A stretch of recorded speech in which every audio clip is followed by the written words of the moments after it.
Iran में पिछले कुछ समय से हालात बेहद तनावपूर्ण बने हुए हैं। देश के कई हिस्सों में सरकार के खिलाफ हिंसक विरोध प्रदर्शन हो रहे हैं। इसी बीच अमेरिका के राष्ट्रपति डोनाल्ड ट्रंप ने एक बड़ा और चौंकाने वाला ऐलान किया। उन्होंने कहा कि जो भी देश ईरान के साथ व्यापार करेगा उस पर अमेरिका 25% का अतिरिक्त टैरिफ लगाएगा। इस बयान के बाद पूरी दुनिया में हलचल मच गई और भारत में भी इस पर गंभीर चर्चा शुरू हो गई। दरअसल भारत का ईरान के साथ एक बहुत अहम और संवेदनशील प्रोजेक्ट जुड़ा हुआ है जिसका नाम है चाबहार बंदरगाह। जैसे ही ट्रंप के टैरिफ वाले बयान सामने आए, यह सवाल उठने लगा कि अगर अमेरिका अपने फैसले पर कायम रहता है तो इसका असर भारत पर क्या होगा और क्या भारत को चाबहार परियोजना से पीछे हटना पड़ेगा। इस मुद्दे ने भारत की राजनीति में भी हलचल पैदा कर दी। कांग्रेस पार्टी ने सरकार पर आरोप लगाया कि वह अमेरिका के दबाव में आकर चाबहार बंदरगाह से बाहर निकलने की तैयारी कर रही है। कांग्रेस का कहना था कि भारत ने इस परियोजना में करीब 1100 करोड़ रुपए का निवेश किया है और अगर भारत पीछे हटता है तो यह पैसा बर्बाद हो जाएगा। हालांकि भारत सरकार ने इन आरोपों को सिरे से खारिज कर दिया। विदेश मंत्रालय के प्रवक्ता ने साफ कहा कि भारत चाबहार बंदरगाह परियोजना से बाहर नहीं जा रहा है। उन्होंने यह भी बताया कि अमेरिका ने भारत को चाबहार के मामले में अप्रैल 2026 तक की विशेष छूट दी हुई है और इस मुद्दे पर भारत लगातार अमेरिका से बातचीत कर रहा है। अब सबसे अहम सवाल यह है कि आखिर चाबहार बंदरगाह है क्या और यह भारत के लिए इतना ज़रूरी क्यों है। जानेंगे इन्हीं सवालों के जवाब इस वीडियो में। नमस्कार, मेरा नाम है संध्या और आप देख रहे हैं अमर उजाला। सबसे पहला सवाल, चाबहार बंदरगाह क्या है। चाबहार बंदरगाह ईरान के दक्षिण पूर्वी तट पर स्थित है।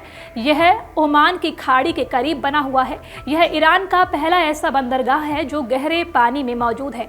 इसी वजह से बड़े कार्गो जहाज यहां आसानी से आ जा सकते हैं। भारत की दिलचस्पी चाबहार में इसलिए भी है क्योंकि यह बंदरगाह रणनीतिक रूप से बेहद ज़रूरी जगह पर मौजूद है। यह भारत को पश्चिम एशिया, मध्य एशिया और आगे यूरोप तक जोड़ने का रास्ता खोलता है।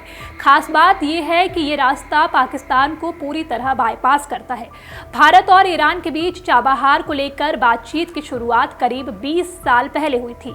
साल 2002-2003 के दौरान भारत ने इस परियोजना में दिलचस्पी दिखाई। बाद में यह सहयोग धीरे धीरे आगे बढ़ा। आज की स्थिति यह है कि चाबहार के शाहिद बेहश्ती टर्मिनल का संचालन भारतीय company India ports global limited कर रही है। भारत ने साल 2024 में इस टर्मिनल को 10 साल तक चलाने का समझौता किया। इसके साथ ही भारत ने इस परियोजना के लिए लगभग $12 करोड़ के उपकरण देने और $25 करोड़ की क्रेडिट लाइन देने की प्रतिबद्धता भी जताई है। यानी भारत सिर्फ नाम के लिए नहीं बल्कि पूरी गंभीरता से इस परियोजना से जुड़ा हुआ है। हालांकि यह भी सच है कि चाबहार बंदरगाह का विकास उम्मीद के मुताबिक तेज नहीं हो पाया है। इसकी सबसे बड़ी वजह रही ईरान पर लगे अमेरिकी प्रतिबंध।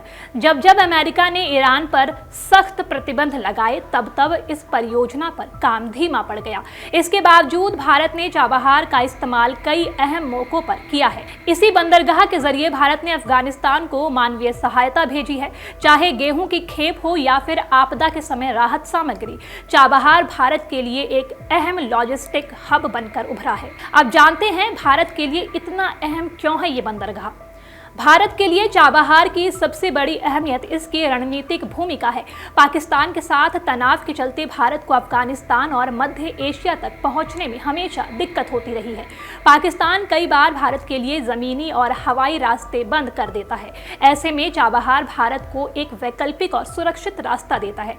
चाबहार का महत्व इसलिए भी बढ़ जाता है क्योंकि यह पाकिस्तान के ग्वादर बंदरगाह के बेहद करीब स्थित है। ग्वादर बंदरगाह को चीन ने विकसित किया है और यह चीन पाकिस्तान आर्थिक गलियारे का अहम हिस्सा है। चाबहार से ग्वादर की दूरी सिर्फ करीब 170 किलोमीटर है। ऐसे में चाबहार भारत को उसी इलाके में रणनीतिक संतुलन बनाए रखने में मदद करता है। इसके अलावा चाबहार बंदरगाह अंतर्राष्ट्रीय उत्तर दक्षिण परिवहन गलियारा यानी INSTC का भी अहम हिस्सा है। यह गलियारा भारत को ईरान और रूस के रास्ते यूरोप से जोड़ता है। विशेषज्ञों के मुताबिक इस रास्ते से माल भेजने में स्वेज नहर की तुलना में करीब 15 दिन का समय बच सकता है और लागत भी कम होती है। अमेरिका की वजह से चाबहार परियोजना को पहले भी कई बार झटका लगा है। साल 2003 में अमेरिका ने ईरान को एक्सिस ऑफ ईविल देशों में शामिल किया, जिससे यह परियोजना पर असर पड़ा। एक्सिस ऑफ ईविल नाम अमेरिका उन देशों के लिए इस्तेमाल करता है जिसे वह अपने लिए खतरा मानता है। इसके बाद 2018 में ट्रंप प्रशासन ने ईरान और पश्चिमी देशों के बीच हुए परमाणु समझौते से हटने का ऐलान कर दिया। इतना ही नहीं, अमेरिका ने ईरान पर नए प्रतिबंधों का भी ऐलान कर दिया, जिसमें ईरान के साथ काम करने वाली कंपनियों और फर्म्स पर भी पाबंदियां शामिल थी। हालांकि भारत की ओर से चर्चा के बाद ट्रंप सरकार ने चाबहार परियोजना पर इन प्रतिबंधों से विशेष छूट दे दी थी। हालांकि उस समय भारत की कूटनीतिक कोशिशों के बाद अमेरिका ने चाबहार परियोजना को इन प्रतिबंधों से छूट दी थी, क्योंकि इसे अफगानिस्तान की स्थिरता के लिए जरूरी माना गया था।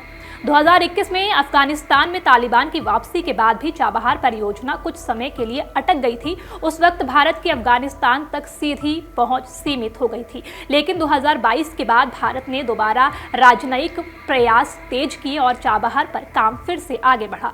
आज की स्थिति ये है कि चाबहार बंदरगाह भारत के लिए सिर्फ एक व्यापारिक परियोजना नहीं, बल्कि एक रणनीतिक निवेश है।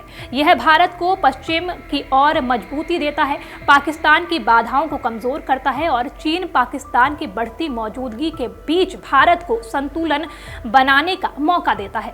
यही वजह है कि चाहे कितनी भी अंतर्राष्ट्रीय दबाव क्यों न हो, भारत बार बार यह साफ कर चुका है कि चाबहार बंदरगाह से बाहर निकलना उसके लिए कोई विकल्प नहीं है। आने वाले समय में यह बंदरगाह भारत की विदेश नीति और व्यापार रणनीति का एक मजबूत स्तंभ बन रहेगा। आपके राज्य की खबरें, आपके शहर की खबरें सबसे पहले जानने के लिए देखते रहें अमर उजाला। चैनल को सब्सक्राइब जरूर कर लें और पाएं हर अपडेट।